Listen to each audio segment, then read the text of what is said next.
Hi, my name is David, and I try to play guitar. I'm not very good, as you can tell. One day, I saw a video of blues great Joe Bonamassa getting very technical about his guitar amplifiers. For a guitar player, that guy really knows his stuff about amps. He inspired me to learn more. But to really understand guitar amps, you need to take them apart and put them back together. I watched hundreds of videos. I read all kinds of books. From Craigslist and eBay, I bought a used soldering iron, some old voltmeters, an ancient oscilloscope, and other test gear. Eventually, I built an entire electronics lab. Now, I guess I'm sort of an amp mechanic.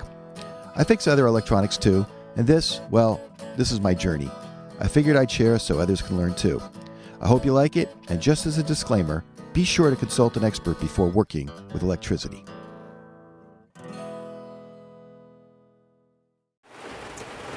Well, hey, all you YouTubers out there. You know, when it comes to running an amp lab, you'll do just about anything to make sure you have the right stuff. And all of my inspirations, I watch them working on their various amps and radios and stuff like that in their labs. And whenever they need a tube, they just run off to some tube supply that's in another room, and they come back with that tube. In fact, I've seen some pretty cool shots where Brad the Guitologist, one of the other guys who fixes amps on YouTube, he's got such a big stash, I don't even know how he accumulated all of that new old stock tubes. These are tubes, you know, that are decades old, but brand spanking new, still in the box. Well, my opportunity has come, and I'm going to bring you along for that. In the Facebook Marketplace, which is a great place to go shopping for stuff, in addition to Craigslist, I found an ad for a huge stash, over 1,000 tubes, over 1,000, for $125. It's a 2-hour drive from here, where I live. So I've decided I'm going to make the trip and go up there. The guy sent me a whole bunch of pictures of close-ups of the tubes. A lot of them really aren't for guitar amplifiers or even radios, but that's okay. I'm very confident that I will find at least $125 worth of guitar amplifier tubes in that stash. In addition, he's going to be giving me some other stuff like some capacitors and some testing gear. He's just got a whole bunch of stuff he wants to unload for $125, and he's up in Maine. It's a 2-hour drive. Now today, not the best day for driving. Right now, it's about 5:45 in the morning. I want to get up there and I want to get back in time to spend time with my family over the weekend. It's a Saturday. Last weekend, if you remember, I recorded a video in my basement, and it was so cold outside. We had this thing called the cyclone bomb, or the bomb cyclone. It was just very chilly that I had to wear a sweatshirt in my basement. Well, now it's 58 degrees and it's pouring rain. I mean, it's raining cats and dogs here. Right now, I'm stopping off at the Dunkin' Donuts to get myself a cup of coffee to keep myself awake for the drive this early in the morning. And I'll report back to you once I get these tubes and I get a good look at them. Okay. All right, everybody. Well, here it is, the Motherload of tubes. $125 for just like an endless supply. I have to go through all of these. They're somewhat organized.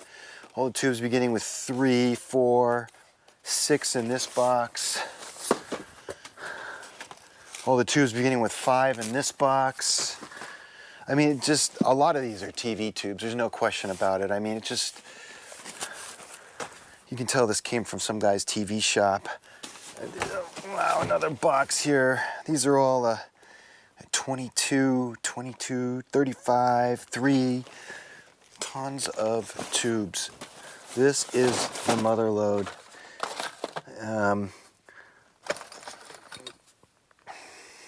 Some of these tubes are pretty old. I can't even tell what they are. Just amazing haul for $125.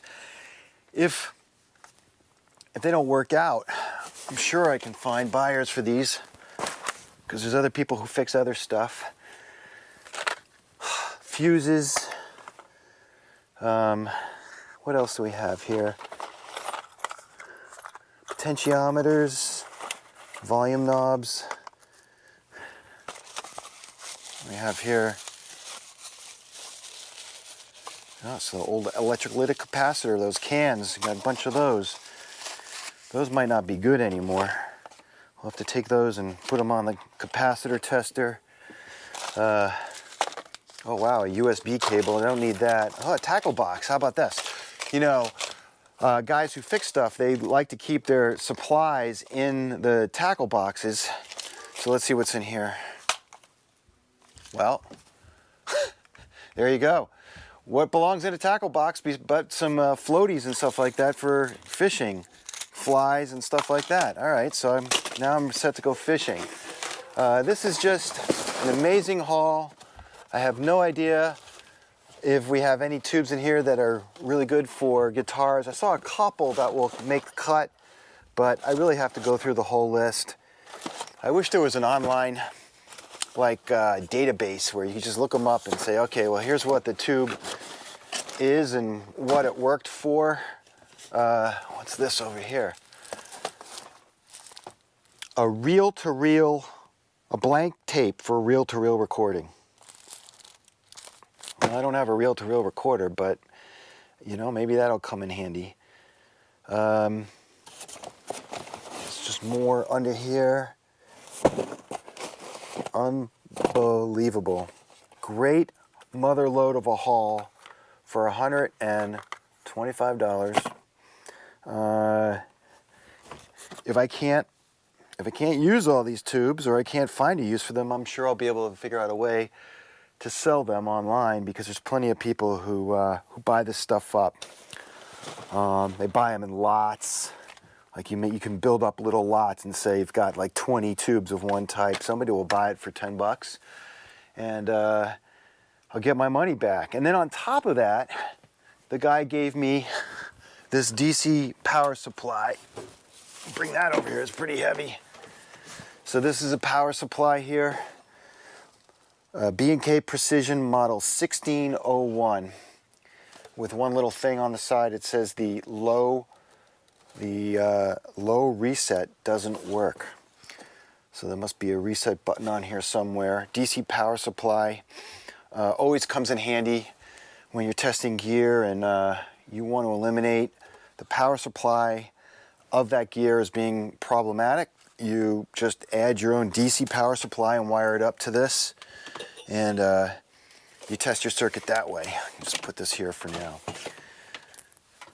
So I don't know, if you see something in this Motherload, just looking at it, that jumps out at you and you want it, let me know, and I'll be happy to send it your way. Oh, golf ball. You never know when you need a golf ball. 6J-A5, some big tubes here. Some really big tubes. All right, well, there you have it. So my next task is, I have a couple things to do with this. One, get it organized, because some of these boxes are a little disorganized. Figure out which of these tubes, the ones that are loose, what they are, if I can. Also, I'll put it on my handy dandy tube tester, which is up here. I'll start testing some of these tubes, so if I'm going to sell any of them, I'll make sure that they work first. But they all look brand new. I mean, when you open these boxes up, I've already opened up a few boxes, and they just look brand spanking new. We'll just pick one random tube here and open it up and see what we get.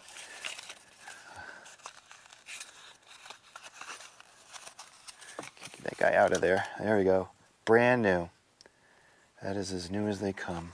Beautiful. All right, so I'll test them. I'll start testing some of the ones that I think I won't be needing, so I can get them out online and up for sale.